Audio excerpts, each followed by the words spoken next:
wala tayong question that there's a lot of like almost or mostly na mga government official or elected government official ay corrupt. Hindi issue yun eh. The issue here is ba't kayo ka lang kuda ng kuda tapos hindi mo yan ipinasa sa tamang forum, kasuhan sila? That's a good question. Correct. This is, I would say, hindi ko alam kung si JJ Suarez, ano siya, attorney. But this is a good rebuttal, kumbaga sa debate. Dito natin makikita that you are trying to see yung integrity ng mga statement to sinasabi ni Congressman Leviste. I like the question. Yan tuloy, nagkakaroon tuloy ng doubt sa timing ng pinagsasabi niya kasi nga because of the VP Sara impeachment na botohan dito sa plenaryo. Same thing goes sa sinasabi ko kanina, walang issue sa aligasyon niya.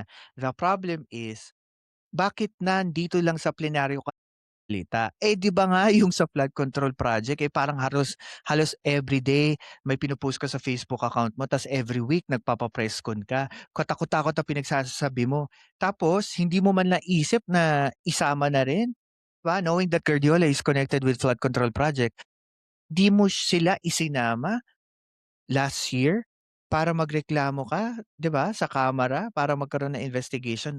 Why? Why now? Pero hindi pa rin malinaw na ano 'yun, explain 'yun.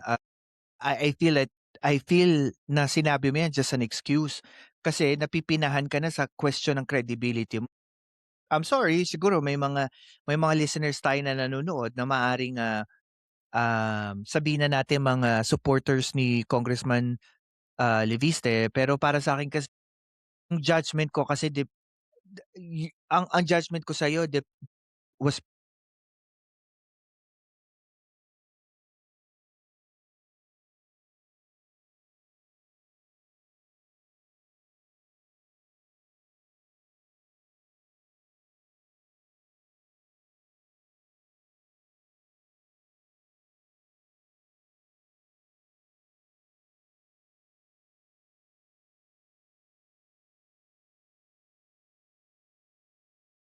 probably may katotohanan pero mali nga lang forum, eh. Hindi dapat talaga diyan mo sinasabi. Naku, 'yan na naman tayo, patay tayo diyan. Sa mga listeners, ewan ko kung maniniwala kayo sa sinasabi hindi siya sinungaling pero para sa akin,